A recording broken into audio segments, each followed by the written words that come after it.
Hello everyone and welcome to Shell Point Today for Wednesday, September 14th. I'm Dan Filgreen. On today's show, we will meet one of the members of the Gulfshore trio, Reiko Niiya, as she visits with Eleanor Pease. And we'll head over to Ruth Deuber's place where she'll get sweet with some potatoes for a delicious dish you won't want to miss. But first, we want to remind you of the Aviation Club meeting in the Osprey Room tomorrow. Their special guest speaker this month is Dan Hunt, the co-founder and a member of the Angel Aircraft Corporation design team. If you've ever wondered about how planes fly and about the different designs of tails, wings, landing gear, even the engines, then this meeting is for you. Everyone is sure to find Dan's presentation fascinating and all are welcome. The meeting begins tomorrow at 1:15 p.m. In case you're not aware, the Community Thrift Store has another sale going on all this week. All framed artwork, mirrors, and linens have been drastically reduced to a whopping 75% off. Take advantage of this great sale opportunity now through Saturday from 9 to 4 p.m. And finally, a couple of volunteer opportunities to mention. The Shell Point Annual Charity Golf Tournament is looking for volunteers to assist during the tournament on Friday, November 11th. And the Woodlands Stamp Ministry is gearing up for a busy season. This group meets once a week on Tuesday afternoons in the Sable Room. To learn more about these opportunities, please call Beth Crenshaw at 454-2290. It's time now for another installment of What's Cooking at Shell Point. Ruth Deuber is ready to show us how to make a delicious sweet potato dish that's actually dessert. Let's head over to Ruth's kitchen right now for what's in store.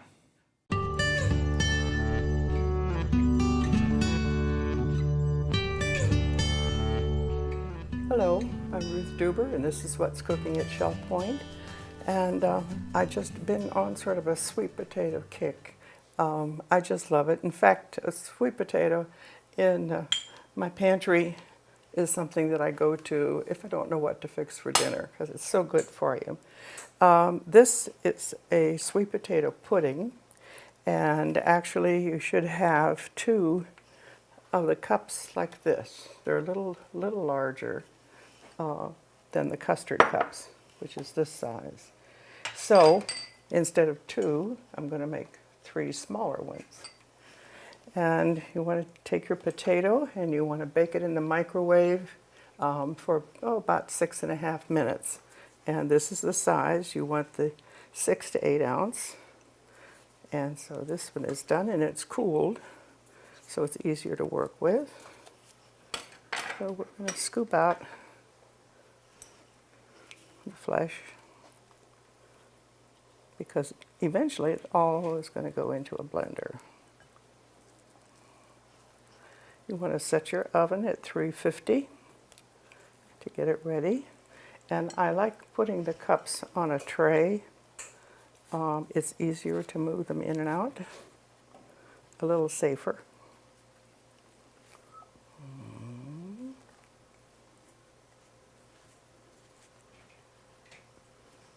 Okay, so we have that in there. We're going to add 1 egg. Okay.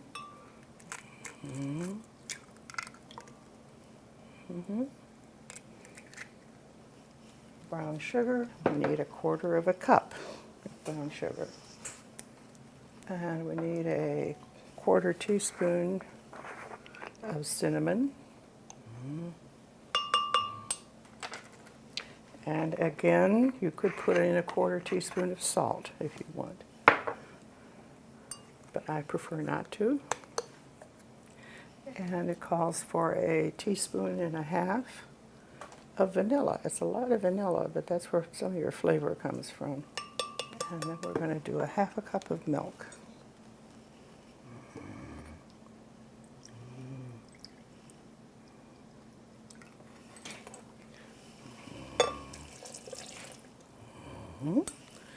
Okay. Now the other thing we need to do is to spray your cups.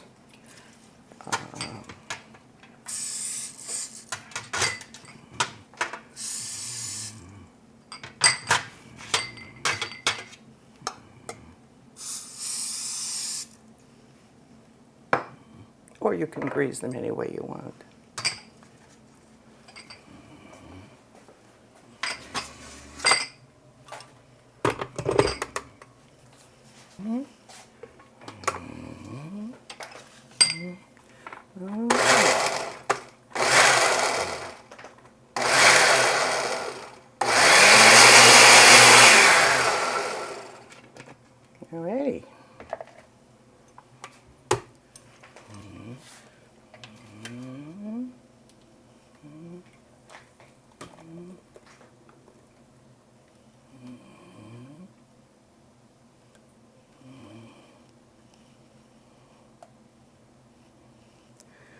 Now we're ready for the oven. And you want to bake them for about 30 minutes at 350 degrees. And what you want to watch for is they'll be puffed up a little bit and a little bit brown around the edge. And here it is. Now you can put whipped cream on top. So, look at that. Really good. Okay.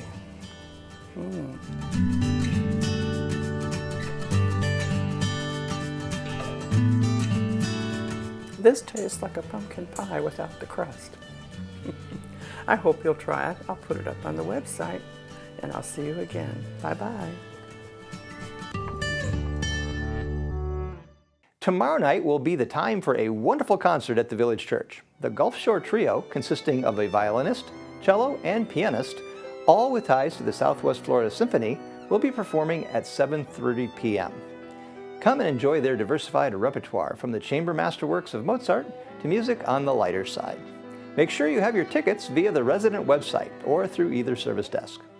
And now, Eleanor Pease visits with one of the members of the trio to find out about her life as a musician and how she got started. I'm Eleanor Pease, a member of the Fine and Performing Arts Advisory Board, and it's my privilege to talk with Reiko Niiya. Reiko is the concertmaster of the Southwest Florida Symphony. She's also a member of the Gulfshore Trio that will be performing here at Shell Point on Thursday, September 15th. Welcome, Reiko. Welcome. Well, thank you. Thank you for having me. Good morning. We're so happy that you were able to be here for this time so that our community can get to know you personally a little better. I know that everyone would like to know about your family and how you started playing the violin. I'm my mother's side. Both my father's and mother's side as well. We actually, very musical. My father was an amateur pianist. He was a businessman, but I don't know. I think he probably had taken some lessons when he was a little. But he used to come home from work. Later on, after dinner, he would go to my mom's studio and play jazz piano. Oh.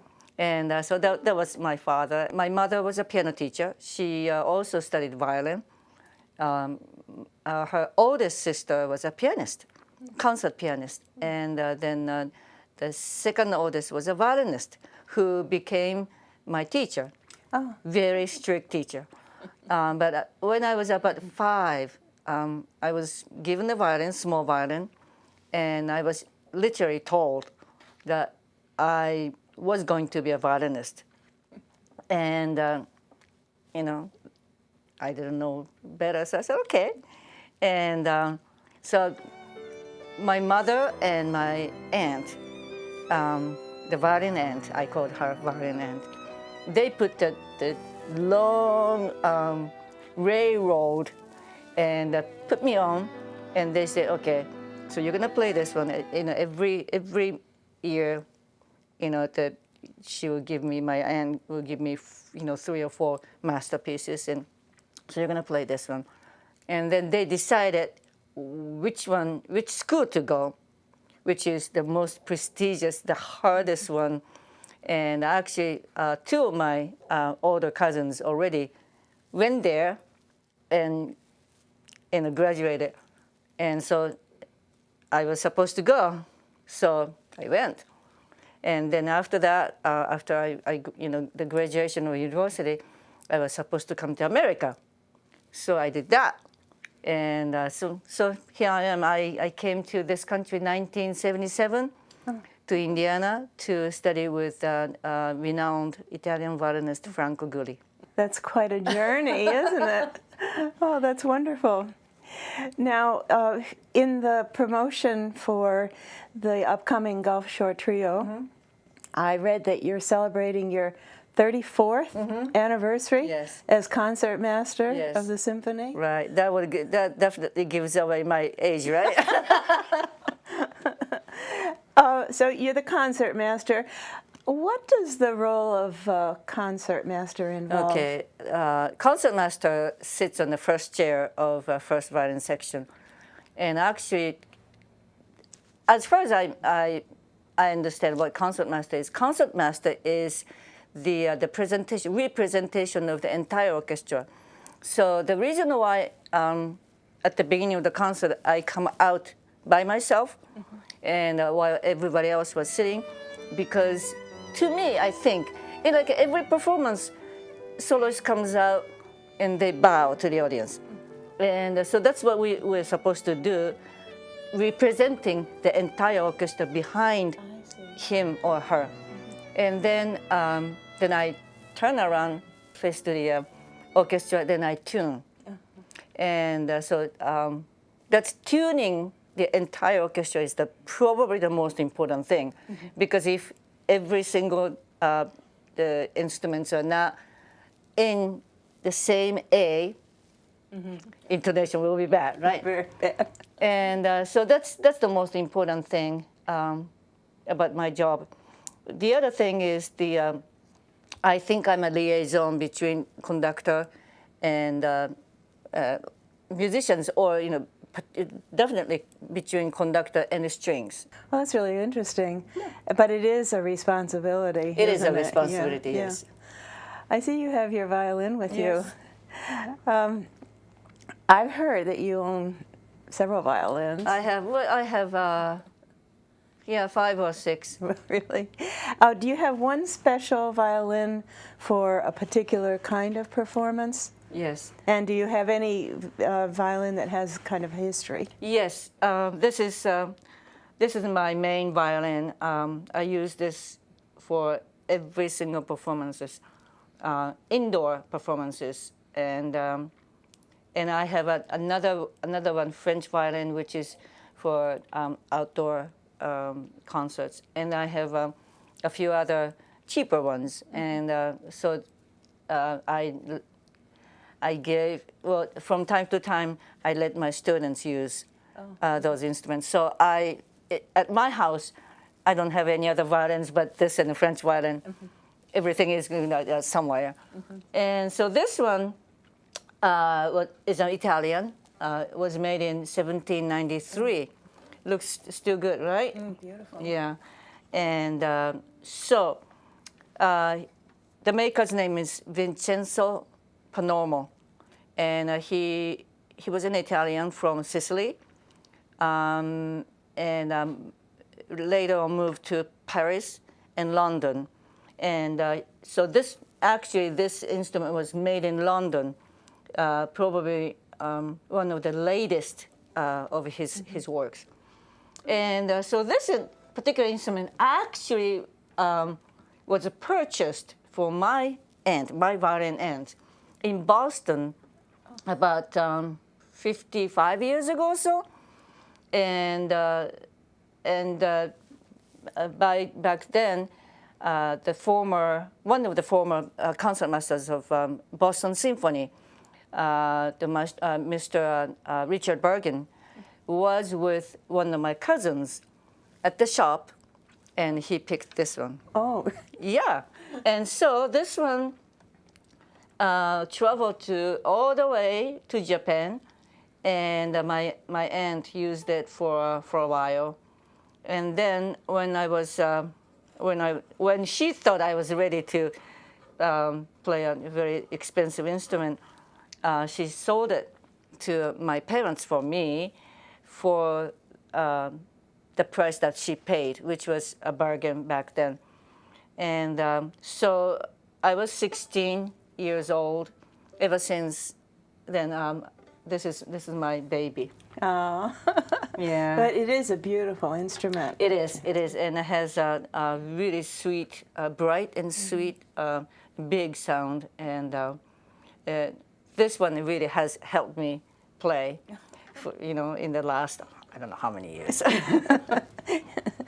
Oh, Oh, thank you so much for sharing that. Now, I have a couple questions about the concert that's coming up. Who else is in the trio? The pianist is William Dawson. He's very well known in particularly this area. He is an alumni of Curtis Institute and Yale University, and wonderful pianist. The cellist is Shay Cole. He's a young, brilliant cellist. Right now he's in Miami pursuing a doctorate degree, and I just met him up last year. He moved. He was in one of the symphony orchestras in Mexico for I think 13 years, and so he quit and came back here. He's from Idaho, and so he's just, well, you will hear his playing. We will all play a couple of solo pieces on top of trio music, but you will definitely enjoy his playing. Thank you so much for sharing all of this with us. We at Shell Point are always happy when we see that you'll be performing here. You won't want to miss this last of the summer concerts. It will be held in the Village Church Auditorium at 7:30 p.m. on Thursday, September 15th. Tickets are still available, and they are $20 each. Call the Island Service Desk or the Woodlands Service Desk today and reserve your ticket. I hope to see you there. And now it's time to cover all of the day's happenings, Academy news, menus, and Village Church connections. Hello, and welcome to the Happenings segment of Shell Point TV. I'm Bev Chandley. And I'm Dora Robbins. And we're going to go over the activities we offer for you today at Shell Point. We start with the 7:45 Men's Bible Study. That's held in the Osprey Room on the island. At 8 o'clock, the men's round robin tennis will be at the Woodlands Tennis Courts. Pickleball will be going on behind the Resident Activity Center at 8 o'clock. And at 8:45, we have Lillian Company Jewelers here for their weekly jewelry service. That's at the Resident Activity Center. Jurassic Travel will be in the Egret Room from 9 o'clock until 12 o'clock. Also at 9 o'clock, we have the Watercolor Group with Phil Hilton. They'll be down in the Art Studio in the tunnel. At 9:15, the Card Making and Scrap Booking Group will be in the Tarpon Room. And at 10 o'clock, the men's match play tennis will be going on down at the Woodlands. The Model Yacht Sailing Club will be at the Woodlands Commons Lake at 10:15. Also at 10:15, we have the Women's Ministries Global Outreach. That's at the Hospitality Room of the Village Church. Our final activity of the morning is at 11:30, where we have Bar Ball Edition at the Health Club. Here's Dora. She's going to go over the afternoon lineup for you. At 12:45, we have Advanced Strength and Conditioning. That's at the Health Club on the island. At 1 o'clock, we have Chess, and that's at the Library Lounge. We have Balance and Mobility at 1:45. That's at the Health Club on the island. Sign up is required. At 2:15, we have Tea and Chocolate Tasting, and that's at the Social Center. Sign up is required. Jazz and Stuff at 2:30 at the Grand Cypress at Woodlands. At 3 o'clock, we have Pilates Stretch at the Health Club on the island. At 4:30, we have Indoor Bocce, and that's at the Health Club on the island. At 5 o'clock, we have Singles Table at the Crystal Dining Room. At 5:45, we have Church Choir, and that's at the church in the choir room. And our last event for the day is Prayer and Praise. That's at the Village Church at 7:15. Thanks, and we'll see you back here again tomorrow. Hi, I'm Terry Kolath with your Academy information for Wednesday. At 10 o'clock, we have a Legacy Seminar 01. The British are leaving. Why Brexit matters to investors. In the Grand Cypress Room of the Woodlands, please sign up at either service desk. At 1 o'clock, Susan Willoughby will begin Intermediate Bridge in the Game Room of the Woodlands for those who have signed up. Menus for Wednesday. In the Crystal Room, the Crystal Platter is roast lamb with garlic mashed potatoes and carrots. For dinner, you can choose from their a la carte menu. The soup of the day is minestrone. In the Island Cafe, the sandwich special is a grilled 3-cheese sandwich on challah with a cup of soup for $7.95. All menus are available 24 hours a day at www.shellpoint.net. Hello and welcome to the Village Church Connections. My name is Sunny Torres and I'm the Director of Spiritual Services for Shell Point. And I am still talking about parables. The definition that we've been looking at is that it's a simple story used to illustrate a moral or a spiritual lesson as told by Jesus in the Gospels. And a couple weeks ago, we looked at one of Jesus' parables about a merchant seeking fine pearls. And he had to sell all he had to gain the most valuable one. And then we were able to translate how that is a meaningful message to us about a Savior who came to pay the ultimate price of his own life to purchase us as that fine pearl and make a way for us through the pearly gates of heaven. And so we saw how Jesus used parables and that they were a large part of his teaching. But also we looked at King Solomon, the wisest man on earth, and the way that he used back in times long before Jesus, he used parables to teach spiritual lessons in the book of the Proverbs. So we looked at one particular parable last time and sort of dissected its content to find that it had layers of meaning that were available in the stories that, like parables, that we can see there are layers to unpeel. We can kind of say that a parable is like an onion. And on the surface, we see a very natural lesson presenting itself really, really easily. But with a little more effort and peeling back that next layer, there can be an extraction of a divine message that might escape the notice of just casual observers. So let's look again at that parable and see the lesson that King Solomon got when he walked down the road behind the palace. In Proverbs 24:30 through 34, I'm going to read this to you. I went past the field of a sluggard, past the vineyard of someone who has no sense. Thorns had come up everywhere, the ground was covered with weeds, and the stone wall was in ruins. I applied my heart to what I observed and learned a lesson from what I saw. A little sleep, a little slumber, a little folding of the hands to rest, and poverty will come on you like a thief, and your scarcity like an armed man. So that's the end of the parable. Now we're going to peel the onion, okay? At first sight, this could be like a little blog from the Farmer's Almanac that reads like this. A vineyard left to itself will return to its old conditions. But Solomon peels back a layer to offer a commentary on human nature, how that laziness coupled with stupidity results in going broke, fast. These are all pretty easy to see from the story. But remember when we were looking at the definition of parables, they're meant to convey spiritual lessons and truths that lie beneath the surface of the story itself.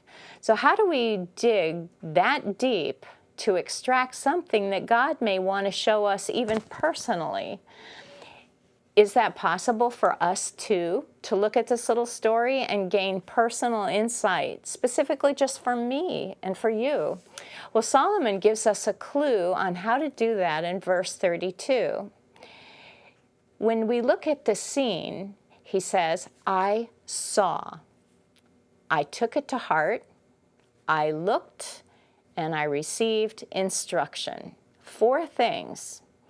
So let's put ourselves in Solomon's shoes and see the first requirement in understanding parables that he told us. He said, I saw. Now, how many things when we walk around every day do we just pass by without really seeing it? You know, you think of the people you walk by, circumstances you walk by, scenes you are driving past, and you don't see a thing. You're thinking about something else. Well, that is a kind of seeing that he's mentioning, but it's even more of a meaning that is in the Hebrew, the original language, and it's a seeing that has to do with seeing divine presence, like a prophet was called a seer because he could recognize God speaking to him. And Solomon was saying not only did he stop and focus on the scene before him. He was looking with the intention to see God in it, that divine presence.